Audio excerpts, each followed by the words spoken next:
Hello everyone, welcome to Bhuvigyan modules. Today in this lecture we are going to discuss the top most important questions based on igneous petrology for the GATE and JAM aspirants. So this is our first question. So let's begin with this. The quantity of heat is required to raise the temperature by 450 grams. ठीक है? Of water from 15 degree to 85 degrees Celsius when the specific heat capacity of water is 4.8 joule per gram per centigrade. In this question, what are the given condition to us? First we write that. So first हमको given क्या क्या यहाँ पे given is, let me change the color. So given is, first mass is given to us, which is 450 grams. Second, delta T means change in temperature, which is T initial minus T final. So how much it will come out to be? 85 minus 15, that is 70 degree centigrade, and specific heat capacity. So means C is given to us as 4.18 joule per gram per Celsius. ठीक है. So we know that कि हमारा quantity of heat capacity, ठीक है, quantity of heat capacity का formula होता है Q is equal to C M delta T. So we use this formula. Now Q will come out to be C is given to as 4.18 multiplied by mass is 450 into delta T is 70. So after calculation it will come out to be, let me check, 4.18 multiplied by 450 multiplied by 70, 131670. So the answer will come out to be 131,670 joules, and the answer is asked in kilojoules. So what we will do here, divide it by 1000. So 1000 से divide कर देंगे तो आ जाएगा 131.67 kilo joules. So this is the answer of our first question. So let's start our question number 2. In this question, a 12.9 gram of rhyolitic sample, ठीक है, तो rhyolitic sample हमारा 2.9 ग्राम का rhyolitic sample, उसका टेम्परेचर दिया हुआ है 26.5 degree Celsius, is placed in a glass cup containing 50 grams of water at 88.6 degree Celsius. So हमारा एक यहाँ पे ग्लास कप है, ठीक है, एक हमारा ग्लास कप है यहाँ पे, और इस ग्लास कप में हमने रायोलाइट का एक सैंपल डाला है यहाँ पे, ठीक है, ये हमारा रायोलाइट का एक सैंपल है यहाँ पे.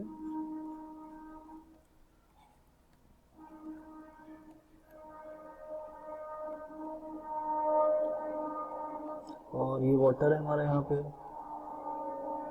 इस ग्लास कप में, ठीक है. कलर ही चेंज नहीं होता, वाटर का कलर ब्लू ही होना चाहिए ना. अब यहाँ पे जो गिवन जो कंडीशंस हैं हम गिवन लिख लेते हैं पहले. So what is given to us is mass of rhyolitic sample. Mass of rhyolitic sample is given as 12. Let me increase the little bit thickness of this one. Yeah. So mass of rhyolite is 12.9 grams. ठीक है, ये mass of हमारा rhyolite हो गया. Then temperature ना, temperature initial temperature of rhyolite is, यहाँ rhyolite के बारे में लिखा जा रहा है बस. इनिशियल टेम्परेचर हमारा रायोलाइट का है 26.5 डिग्री सेंटीग्रेड जब उसको पानी में नहीं डाला था, ठीक है. अब यहाँ वाटर का लिख लेते हैं. वाटर का इनिशियल मास है हमारे पास 50 ग्राम्स. देन टेम्परेचर जो वाटर का है, इनिशियल टेम्परेचर, वाटर का इनिशियल टेम्परेचर हमारे पास 88.6 डिग्री सेंटीग्रेड. तो ये तो जो पहला स्टेटमेंट था ना हमारा, जो पूरा दिस वन, ये पहले स्टेटमेंट का मैंने यहाँ पे गिवन लिखा हुआ है, जो ये पहला स्टेटमेंट था. आप क्वेश्चन को आगे पढ़ते हैं, water cools down and the rhyolitic sample warms up. तो जो वाटर था यहाँ पे, ये वाटर इनिशियली हॉट था, ठीक है, इसमें हमने सैंपल को डाला तो सैंपल जो था वो कोल्ड था, तो वाटर की जो हीट है वो सैंपल में ट्रांसफर होगी और सैंपल उससे वार्म अप होगा, ठीक है। तो ये चीज़ है, तो वही चीज़ स्टेटमेंट यहाँ पे लिखा हुआ है, तो water cools down and the rhyolitic sample warms up. So water यहाँ पे water cools down and the rheolotic sample warms up under a thermal equilibrium achieved at 87.1 degree. तो जैसे 87.1 डिग्री हमारा टेम्परेचर पहुंचा तो थर्मल इक्विलिब्रियम अटेंड हो गया। इसका मतलब कि आपका रायोलिटिक सैंपल और वाटर दोनों का टेम्परेचर इक्वल हो गया। तो इसका फाइनल टेम्परेचर क्या हो जाएगा, जो लास्ट में टेम्परेचर आ जाएगा, that will come out to be 87.1 degree centigrade, ठीक है। और वाटर का, हमारा वाटर का फाइनल टेम्परेचर क्या हो जाएगा, वाटर का फाइनल टेम्परेचर भी हो जाएगा हमारा 87.1 डिग्री सेल्सियस, ठीक है। Assuming all the heat loss of the water is gained by rhyolite and the cup is perfectly insulated। तो ये जो कप है हमारा ये वाला, ये perfectly insulated है, तो कोई भी हीट जो है बाहर की तरफ नहीं जा रही है। The specific heat capacity of the water is, specific heat capacity water की दी गई है 4.18 किलो जूल। Then the heat capacity of rhyolitic sample will be, तो हमको रायोलिटिक सैंपल की हीट कैपेसिटी यहाँ पे फाइंड आउट करनी है। तो उसको कैसे फाइंड आउट करेंगे, हमारे पास जो पहला गिवन कंडीशन है ये वाला, इससे हम नेट हीट जो है वाटर का निकाल लेंगे। तो हमने पहले फॉर्मूला देखा था, क्या था वो, CM डेल्टा T, ठीक है, ये वाटर का केस है। तो सी वाटर का कितना दिया हुआ है यहाँ पे 4.18, मास ऑफ वाटर इज 50 और डेल्टा टी हमारे पास कितना आ जाएगा 87.1 माइनस 88.6। सो इसको हम सॉल्व करेंगे तो लेट मी चेक कितना आता है। मैं रिकॉर्डिंग पॉज करके कैलकुलेट कर लेता हूँ। या सो मेरा हीट कैपेसिटी यहाँ पे आया है -313.5, ठीक है, जूल्स में।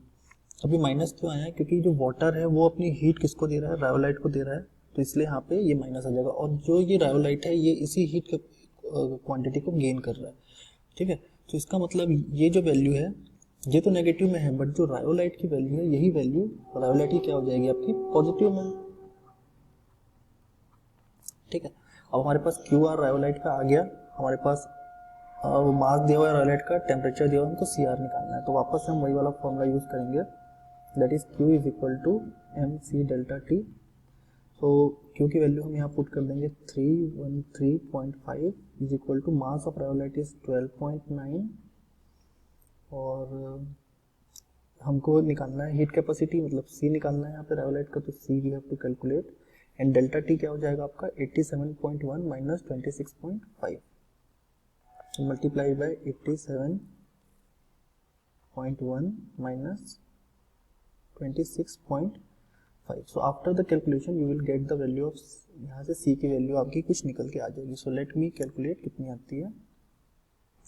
या so value of C will come out to be 0.401, ठीक है, joule per gram per Celsius. So this is the answer of our question number 2, 0.401, ठीक है। So let's move to the next question. So this is question number 3. In a single component condensed system, ठीक है, single component condensed system है। Condensed system मतलब होता है आपका, condensed system वो होता है जिसमें हमारा गैसियस फेस नहीं होता, ठीक है। Condensed system means, let me the green colour, no gaseous phase, ठीक है। If the degree of freedom is 0, so if the degree of freedom is 0 the maximum number of phases that can coexist. So सबसे पहले हम लिख लेते हैं given क्या क्या हमारे पास। पहला तो ये कंडेंस सिस्टम है, गैसियस फेस नहीं होगा। नंबर ऑफ कंपोनेंट हमको गिवन है 1, ठीक है। Number of phases we have to calculate. So we know that the formula for degree of freedom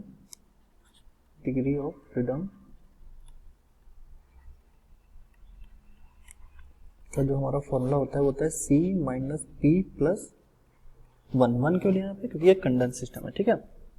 gases face absent है तो यहाँ पे आइदर प्रेशर या टेम्परेचर को वेरी करेंगे, सो इसलिए यहाँ पे डिग्री ऑफ फ्रीडम ने सॉरी यहाँ पे +1 लिया है। यहाँ पे +1 +2 जो क्या है वेरिएबल्स होते हैं टेम्परेचर और प्रेशर के अकॉर्डिंग जो वेरी करते हैं। अब यहाँ पे डिग्री ऑफ फ्रीडम हमको दिया हुआ है 0, सो हम पुट कर देंगे यहाँ पे F डिग्री ऑफ फ्रीडम है, F is degree of freedom here, C is number of component, P is number of phase, so it is 0 is equal to number of component कितना है हमारे पास 1 माइनस P प्लस 1, सो 1 + 1 कितना आ जाएगा 2, so 0 is equal to 2 minus P, so number of phases कितने आ जाएंगे यहाँ पे 2, so the maximum number of faces जो कितने हो सकते हैं आप 2 हो सकते हैं। तो इसका एग्जांपल आपका क्या है, हम वाटर को भी ले सकते हैं, ठीक है। अगर वाटर को हम कंडेंस करते हैं तो गैसियस फेस में नहीं जा सकता, तो किस में जा सकता है, या तो सॉलिड में या तो लिक्विड में, लिक्विड फॉर्म में। सॉलिड फॉर्म मतलब आपका आइस, ठीक है। So this question is also done, so let's move to the next question. So let's start our question number 3।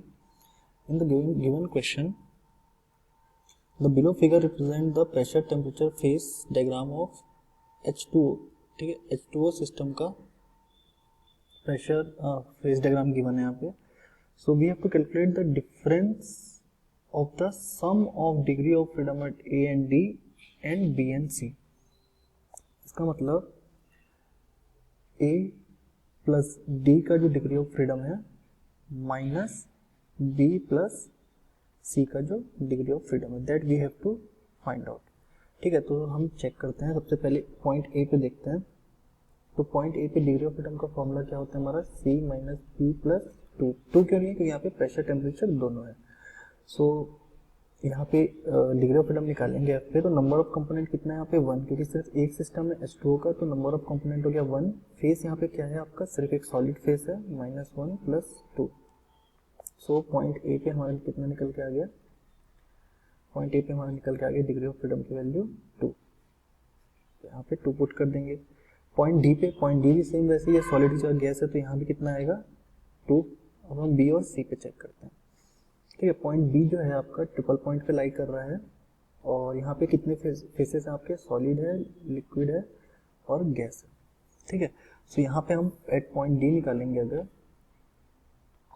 Eight point D, तो डिग्री ऑफ फ्रीडम कितना आएगा C minus P plus 2, so number of component is 1, number of phase is 3 plus 2, so F will come out to be 0, ठीक है। F की value यहाँ पे आ जाएगी 0। और पॉइंट C पे देखते हैं, पॉइंट C पे आपका लिक्विड और गैस दोनों फेस आ रहा है, तो at point C degree of freedom is given by C minus P plus 2। So number of component कितने हैं आपके, 1 कंपोनेंट सिस्टम है। नंबर ऑफ फेसेस कितने हैं आपके, यहाँ पे गैस और लिक्विड है, so 2 plus 1, so F will come out to be -1 plus 2, so F की वैल्यू यहाँ से आ गई 1, तो यहाँ पे आ गई 1। तो इसको सॉल्व कर लेंगे तो कितना आ जाएगा 4 minus 1, that will come out to be 3, ठीक है। So 3 is the answer of this one. So let's see our question number 5 here. So in this question number 5, in the below figure represent the PT phase of SiO2, ठीक है। सिर्फ SiO2 का है, हमारा single component system है ये। So the sum of degree of freedom at point A and B, sum of degree of freedom at point A and B divided by the phase at point C. So what we have to calculate, we have to calculate sum of degree of freedom at A plus B divided by number of phase at C. So degree of freedom A पे check करते हैं हम कितना होगा, at point A, ठीक है। So degree of freedom का formula क्या होता है हमारा, C minus P plus 2। So number of component है हमारे पास 1, ठीक है। नंबर ऑफ फेस कितना है यहाँ पे, सिर्फ एक ही फेस है, कोएसाइड 1 plus 2, so degree of freedom की वैल्यू आ गई यहाँ पे 2। नाउ पॉइंट बी पे चेक करते हैं हम। तो पॉइंट बी पे, एट पॉइंट बी पे कितना आ जाएगा आपका degree of freedom? Number of component कितने हैं यहाँ पे? एक तो लिक्विड है और एक कोहेसाइट है, ठीक है, दो है पॉइंट बी पे। तो यहाँ पे number of component 1, number of phase आ जाएंगे 2 प्लस 2, सो एफ की वैल्यू यहाँ से कितनी आ जाएगी हमारे पास? 1, ठीक है। अब हमको क्या पता करना है? The phases at point C. तो पॉइंट सी पे कितने फेस हमारे पास? लिक्विड है, बीटा क्वार्ट्ज है और कोहेसाइट है। तो number of phases at point C is how much? It's 3 faces. So हमको जो कैलकुलेट करना है वो है sum of degree of freedom at A and B। तो A और B का सम हो गया हमारे पास 3 divided by number of phases at point C, that is 3। So 3 by 3 1. So 1 is the answer of this question. So let's move to the next question. So this is our question number 6 of igneous petrology. I hope आप लोग को मजा आ रहा होगा। So आप लोग video pause भी कर सकते हैं और फिर पॉज करके खुद भी ट्राई कर सकते हैं ना। So let's start this one. So the binary phase diagram of metal P and Q, तो दो मेटल है हमारे पास P और Q, is shown in the figure in alloy X containing 60% P, ठीक है। alloy X जो है, ये जो alloy है यहाँ पे X, this one, it contain 60% P. तो पी यहाँ से हमारा डिक्रीज होता है इस तरफ, तो यहाँ पे 60% पी होगा और 40% क्यू होगा, ठीक है। It contain 60% P and 40% Q is by weight is cooled from liquid to solid. The fraction of solid to liquid, हमको सॉलिड टू लिक्विड का फ्रैक्शन निकालना है एट 1250 डिग्री सेल्सियस। तो हमको किस पॉइंट पे निकालना है? दिस वन, इस पॉइंट पे वी हैव टू कैलकुलेट। तो इसको कैसे सॉल्व करेंगे? तो हमको निकालना है इस पॉइंट पे। तो यहाँ पे ये जो मैं ब्लू कलर से ड्रॉ कर रहा हूँ उसको देखना आप, ठीक है। स्ट्रेट लाइन बनाना जो है ये थोड़ा डिफिकल्ट टास्क हो जाता है कभी कभी लाइफ में, ठीक है। तो यहाँ पे क्या लगेगा आपका? लीवर रूल, ठीक है। लीवर रूल, इसको जॉनी लीवर ने दिया था फिर हेरा फेरी मूवी पे, तो ये लीवर रूल है। मजाक कर रहा हूँ, सीरियस मत ले लेना, जॉनी लीवर ने नहीं दिया था इस रूल को। ये लीवर रूल बोलते हैं, जो मैकेनिक्स में लीवर होता है ना, उसके अकॉर्डिंग। सो ऐसे क्वेश्चन को सॉल्व करने के लिए बेस्ट जो निंजा टेक्निक है वो यूज करेंगे यहाँ पे। सो हमको निकालना है 1250 पे। तो ये हमारा एक्स का जो कंपोजिशन है वो यहाँ पे है, ठीक है। x पे यहाँ पे कितना, ये वाला पॉइंट कितना है? 68। तो 68 को यहाँ पे लिख देना आप। और ये जो पॉइंट है इस तरफ, इस सॉलिड की तरफ है। उसके बाद ये जो लिक्विड की तरफ पॉइंट है वो कितना है? लिक्विड की तरफ जो पॉइंट है वो है 32 पे। और ये जो पॉइंट है ये हमारा इस कंपोजिशन पे हमको निकालना है जो 1250 डिग्री सेल्सियस पे है, ठीक है। सो ये वाला पॉइंट हमारा कौन से जगह पे लाइक कर रहा है? कंसंट्रेशन यहाँ पे कितना है? 40। सो यहाँ से यहाँ तक का डिस्टेंस कितना हो जाएगा हमारा? 8। और यहाँ से यहाँ तक का डिस्टेंस हमारे पास 40 माइनस 68 कर देंगे तो कितना आ जाएगा यहाँ पे? 28, ठीक है। सो हमको क्या निकालना है? सॉलिड टू लिक्विड का फ्रैक्शन, मीन्स सॉलिड। अब अगर जब सॉलिड लेते हैं तो हम उसका अपोजिट साइड वाले को लीवर रूल में कंसिडर करते हैं, ठीक है। जब हम सॉलिड को लेंगे, जब सॉलिड को लेते हैं तो ये वाले फ्रैक्शन को, यहाँ से यहाँ तक के फ्रैक्शन को कंसिडर करते हैं, ठीक है। ये जॉनी लीवर का दिया हुआ रूल है इसलिए उल्टा है थोड़ा सा। अब यहाँ पे सॉलिड टू लिक्विड का फ्रैक्शन निकालना है हमको। तो क्या हो जाएगा? यहाँ से यहाँ तक का डिस्टेंस कितना है? 8 डिवाइडेड बाय टोटल डिस्टेंस। तो टोटल डिस्टेंस हमारा कितना आ जाएगा? 68 और 32 के बीच का डिफरेंस। तो 68 में से 32 हम माइनस कर देंगे, so this will come out to be 636, है ना। तो divide by total distance that is 36 into 100। इसको सॉल्व कर लेते हैं हम। ये आ जाएगा 22.22%। तो ये हमारे पास क्या आ गया? सॉलिड टू लिक्विड का परसेंटेज, ठीक है।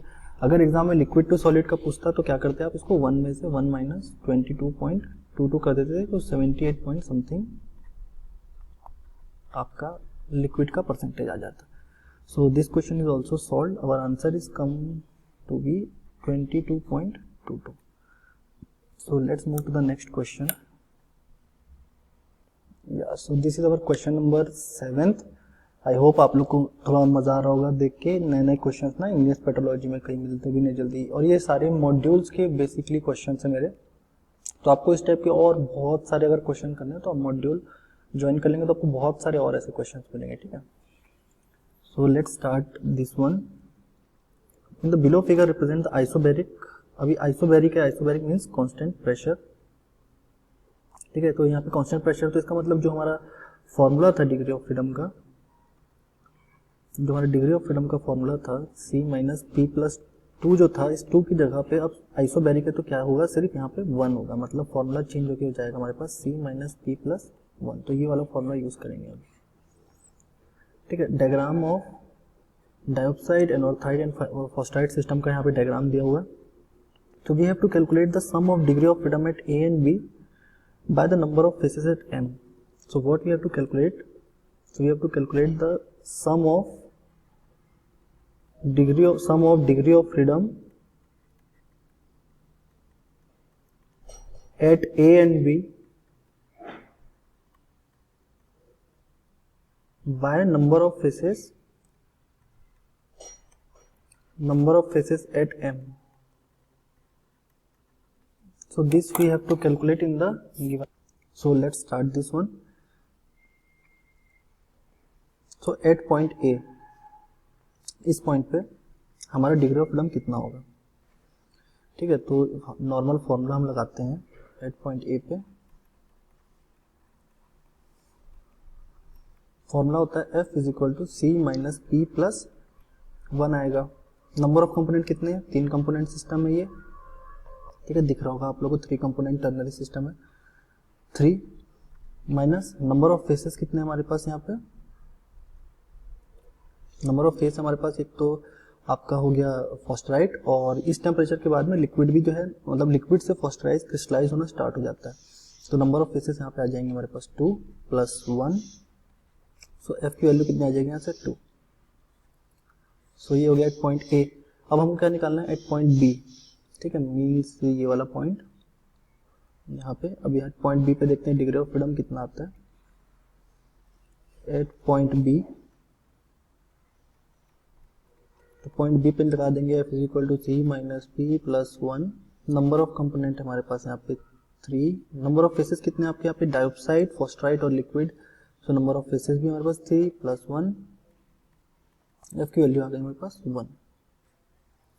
सो we have to find the sum of A and B। Sum of A and B कितना हो जाएगा यहाँ पे 2 plus 1 3 divided by what we have to calculate by the number of phases at M। तो number of phases at M, तो M पे कौन कौन सा फेसेस आपका, एक तो फॉस्फराइड है, डाइऑक्साइड है, एनोर्थाइड भी है और लिक्विड फेज भी है। तो ये कितना हो जाएगा 3/4 means 0.75। So this will be the answer of this question 0.75। So let's move to the question number 8। So this is our question number 8। So let's read this one. The below figure represent the TX phase diagram of the dioxide anorthite system. और ये eutectic वाला है आपका, ठीक है, ये वाला figure. और ये आइसोबैरिक है यहाँ पे, this is our isobaric. Isobaric means पहले बताया था यहाँ पे डिग्री ऑफ फ्रीडम का जो फॉर्मूला है, डिग्री ऑफ फ्रीडम का जो फॉर्मूला है वो क्या लगता है आइसोबैरिक के केस में, F is equal to C minus P plus 1 वाला, ठीक है। तो what we have to calculate the sum of degree of freedom at B and D।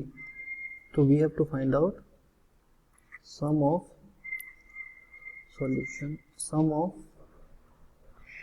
degree of freedom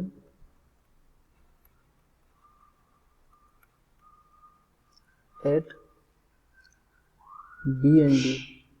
तो निकाल लेते हैं B and D पे degree of freedom. So degree of freedom का जो फॉर्मूला है यूज कर लेते। तो एट पॉइंट B पे क्या हो जाएगा, at point B F is equal to C minus P plus 1।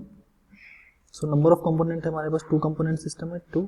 Number of faces B पे कितने हैं, आपका एक तो हो गया एनोर्थाइट और लिक्विड, सो 2 फेस हैं +1, सो डिग्री ऑफ फ्रीडम हमारे पास आ गया 1।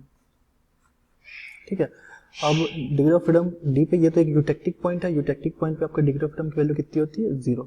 ठीक है, कैसे आप यहाँ पे वैल्यू पुट कर देंगे नंबर ऑफ फेसेस के, तो निकाल के दिखा देता हूँ मैं यहाँ पे एट पॉइंट डी है आपका यूटेक्टिक पॉइंट, तो F is equal to number of component 3, number of phases 3 हो गए +1, नंबर ऑफ कंपोनेंट 2 ना, 2 कंपोनेंट सिस्टम है, तो -1 +1 यहाँ पे आ गया एफ की value 0। Now what we have to calculate, divided by the component at point E, so E पे कंपोनेंट कितना है, 2 कंपोनेंट सिस्टम है, तो कंपोनेंट एट पॉइंट ई कितना हो जाएगा आपका, नंबर ऑफ कंपोनेंट पॉइंट ई पे कौन कौन सा आपका, एक तो डाइऑक्साइड है एंड एनोर्थाइट है, 2 ही कंपोनेंट सिस्टम है, तो नंबर ऑफ कंपोनेंट आ जाएगा 2। So we have to find out sum, इन दोनों का सम कितना आ जाएगा हमारे पास 1 + 0 बाय, और मल्टीप्लाई भी करना ना यहाँ पे, sorry we have to find out sum of degree of freedom at B and D, तो sum of degree and freedom at B and D आ गया 1 + 0। ठीक है, multiplied by phase at D, तो डी पे कितने फेस है हमारे पास, यहाँ पे हमने लिखा था 3 फेस है, सो मल्टीप्लाइड बाय 3। ठीक है, divide by component eight E, so number of component E कितने 2, सो इनको सॉल्व करेंगे तो कितना आ जाएगा हमारे पास 3/2 which will come out to be 1.5।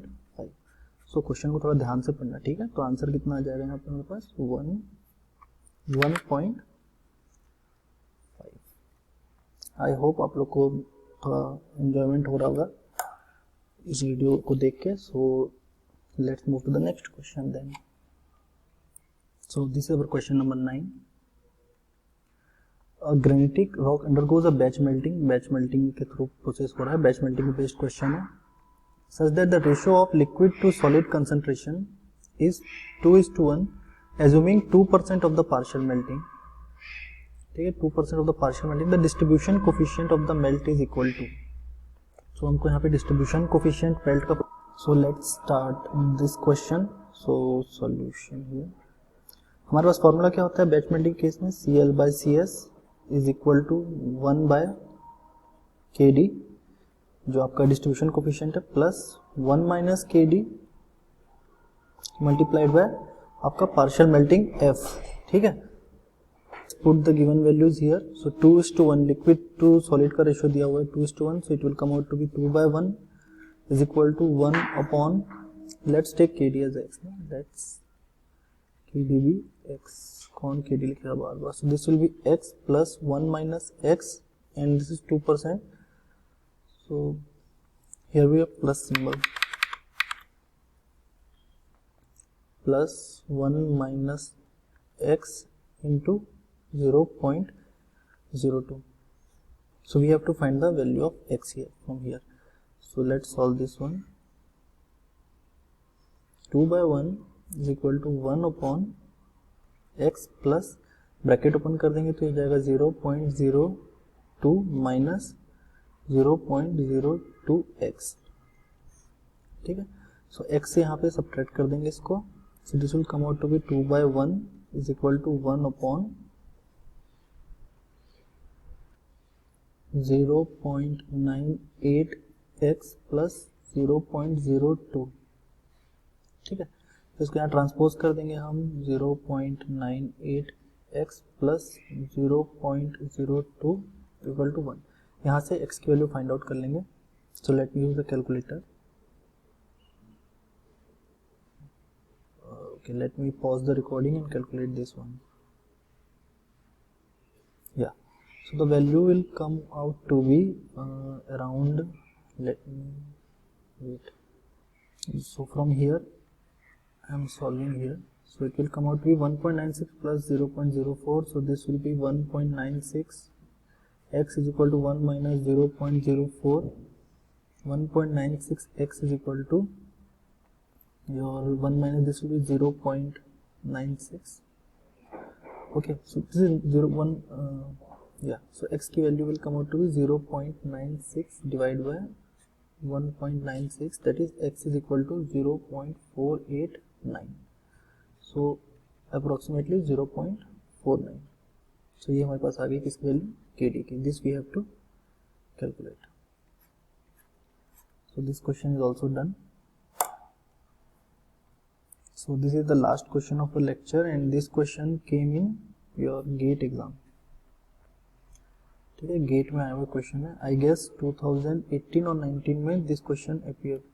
So viewers जो हैं वो इस क्वेश्चन को easily you can solve this one. ठीक है, ये क्वेश्चन जो है आपका रीलिंग मेल्टिंग और बैच मेल्टिंग का कॉम्बिनेशन है. सो इसको सॉल्व करके आप कमेंट सेक्शन में बताना. ठीक है, I hope this lecture is helpful for the students. So thank you very much for watching this.